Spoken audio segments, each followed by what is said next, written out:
भगवान वीरो मंगलम गौतमोगणी मंगलम कुंद कुंदात्यो जैन धर्मोस्तु मंगलम।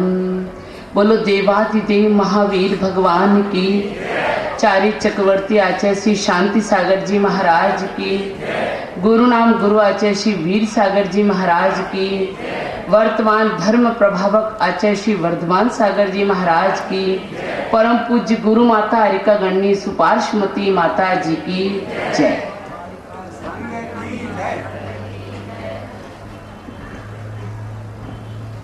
देखिए, जब हम ये 50वां स्वर्णिम दीक्षा समारोह जो मना रहे हैं, यही एक संस्कार पर आधारित महोत्सव है। यदि भौरी देवी के हृदय पर संयम के संस्कार ना डाले गए होते तो आज हम इस जगह कोई भी बैठे ना होते। ये वो संस्कार की तो प्रबलता है, संस्कार की ही संस्कारिता है जिसको मनाने के लिए हम एकत्रित हुए हैं। अभी प्रतिष्ठाचार्य सम्मेलन चल रहा था। यद्यपि स्त्री पर्याय के कारण मैंने प्रतिष्ठा नहीं करवाई, लेकिन तैयारियां खूब की हैं। पंच कल्याणक की सारी तैयारियां की। दिसपुर पंच कल्याणक में विमल जी सौरिया आए थे और मैंने सारी तैयारी की, तो उन्होंने एक ही शब्द कहा था, यदि तुम पुरुष होती तो हमारे प्रतिष्ठाचार्य में प्रमुख होती। सारी तैयारी मैंने की है। मुझे मालूम है कि क्या क्या किया जाता है। जिसमें संस्कार दिए जाते हैं, वह संस्कार कैसे। आज अगर मिट्टी को संस्कारित ना किया जाए तो घट नहीं बनता। मिट्टी को संस्कारित करते हैं, पीट पीट कर घट बनाते हैं। इसलिए ने कहा किसी ने कि मिटना बुरा नहीं, पिटना बुरा नहीं। मिटना बुरा नहीं, पिटना बुरा नहीं, खूब पिटो खूब मिटो। बूंद जब मिटती है तो सागर बन जाती है, और मट्टी जब पिटती है तो गागर बन जाती है। तो पिटना और मिटना दोनों बुरा नहीं है। ये सब पूज्यता को पाने के कारण होते हैं। और वही संस्कार जब मट्टी में दिया जाता है तो घट बन जाता है। कितना मांगलिक होता है कि सोने से ज्यादा मट्टी के घड़े को सगुन माना जाता है। कोई भी कार्य तो कहते मट्टी का कलश ले आओ, मट्टी का कलश ले आओ, क्योंकि वह पिटकर तैयार हुआ है, संस्कारित हुआ है। और जब उसमें भरा हुआ जल जन जन की प्यास को बुझाकर कितनी सुख और शांति को पैदा करता है। उसी प्रकार पत्थर जब संस्कारित होता है इन प्रतिष्ठाचार्यों के द्वारा तो एक मूर्त बन जाता है। खदान से एक स्वर्ण पाषाण निकलता है, पूरा सोने का नहीं होता। कोई देखे 1 किलो 5 किलो 10 किलो का पत्थर निकल गया, बहुत सारा सोना मिल गया, वह स्वर्ण पाषाण है, उसके अंदर सोना विद्यमान है। जब उसे सुनार संस्कारित करता है, उनमें कितनी कसौटी में कसता है, कितने 16 ताव की अग्नि में तपाकर जब उसे संस्कारित करता है, चमकता हुआ खरा सोना निकल पड़ता है। आचार्य कहते उसी प्रकार एक संस्कार की ही बात चल रही है। आज वो संस्कार की ही चर्चा है। ये 50वां दीक्षा समारोह संस्कार से संस्कारित उस निधि, उस विभूति की चर्चा है जो आज हमारे सामने बैठी हैं और जन जन के द्वारा पूज्य हैं। और वही संस्कार 3 दिन के बाद हमें मिलेंगे। अभी हमें पूज्यता नहीं है। 37 वर्ष मैंने बिता दिए, क्या पाया? कुछ भी नहीं। 37 वर्षों में क्या मिला? कुछ भी ना मिल पाया। लेकिन अब जो संस्कार डाले जाएंगे, उन संस्कारों के कारण ही एक सामान्य लड़का मुनि पद को प्राप्त करके पूज्यता को प्राप्त कर लेता है। जब संस्कार मिलते हैं तो बालिकाएं आरिका के पद को पा लिया करती हैं। संस्कार की बहुत बड़ी कीमत है। जब भगवान गर्भ में आते हैं, 6 महीने पहले स्वर्ग से आने वाली देवांगनाएं कुमारिकाएं गर्भ की माता की गर्भ की शोधना करती हैं। ये संस्कार डालती हैं कि गर्भ शोधना में कोई अशुद्धि तो नहीं है। और जब वो गर्भ शोधना में तीर्थंकर आते हैं, उस गर्भ में जब वो हमारे जन जन के आराध्य बनते हैं, गर्भ शोधना के बिना जो आते हैं वो आराध्य नहीं बनते, अनेक प्रकार के व्यसनों से युक्त होते हैं। ये संस्कार की बात है। प्रतिष्ठाचार्यों के द्वारा जो पत्थर की मूर्त पर पत्थरों में संस्कार दिया जाता है, वह मूर्त बनती है।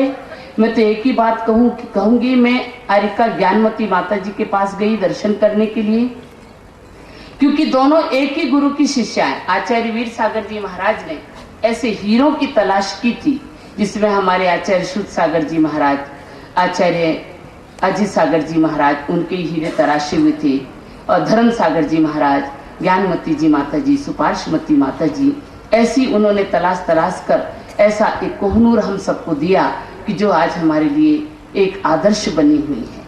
जब मैं गई तो मैंने कहा कि माता जी प्रतिष्ठाचार्यों की सम्मेलन है। उन्होंने कहा बहुत अच्छी बात है, और उन्होंने एक ही बात कही कि उन सबको एक कहना कि एक ही आचार्य की प्रतिष्ठा ग्रंथों से प्रतिष्ठा कराएं तो ज्यादा अच्छा होगा। आज अनेक मतांतर हो गए, अनेकों की अनेक ग्रंथ निकल गए, और सबका सम्मिश्रण करके करते हैं तो हमें पूरी बात समझ में नहीं आती। तो ठीक ही बात है कि क्योंकि मैंने ये पाया कि एक गुरु की छत्र छाया कितना बड़ा सौभाग्य प्रदान करने वाली बनती है। एक ही स्थान पर रहने वाला व्यक्ति पूज्यता को प्राप्त हो जाता है। उसी प्रकार अगर हम आद्योपांत एक ग्रंथ का अनुभव कर लेते हैं, अध्ययन कर लेते हैं, तो सारे ग्रंथ स्वयं हमें समझ में आ जाया करते हैं। माता जी रोज कहती हैं, एक साधे सब सधे, सब साधे सब जाए। एक साध लेते हैं, सबकी साधना हो जाती है, सब साधेंगे तो सब चले जाएंगे।